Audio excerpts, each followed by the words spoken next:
Ontinyent ha posat en marxa la rotonda de l'Avinguda del Tèxtil després de 2 mesos d'obres, la meitat del temps projectat per a fer realitat esta infraestructura que permet el pas fluid de 7.000 vehicles cada dia i comunica els dos polígons industrials. Les inversions que escollís la ciutadania s'executen i aquesta la veritat és que estem contents perquè en un principi tenia un termini de 4 mesos i des d'ací també li donem les gràcies a l'empresa adjudicatària perquè hem pogut finalitzar aquesta rodona en 2 mesos. Lo important sobretot també és que durant l'execució de l'obra s'ha intentat tallar el mínim possible el tràfic perquè com sabem l'avinguda El Tèxtil té la veritat és que un abundant tràfic de cotxes i així també ens ho ha dit ara el pla de mobilitat urbana que estem acabant i que ens han donat datos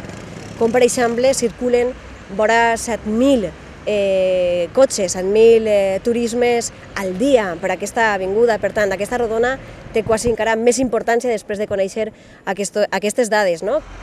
Es tracta d'una obra que reclamava la ciutadania, ja que va ser el projecte més votat l'any passat en la campanya Ontinyent Participa. La rotonda té un radi exterior de 23 metres i mig i preveu l'accés procedent de 2 carrils per cada sentit de circulació, així com un carril bici i voreres, tot adequat a la futura reurbanització prevista a la zona, a més d'un total de 9 punts de llum. El projecte ha tingut un cost de 121.000 euros i mantenir la rotonda serà barat, ja que s'ha instal·lat un sistema de rec per a l'arbrat per part de Guerola Trànser, l'empresa adjudicatària del projecte després d'haver estat triada d'entre les més de 40 presentades.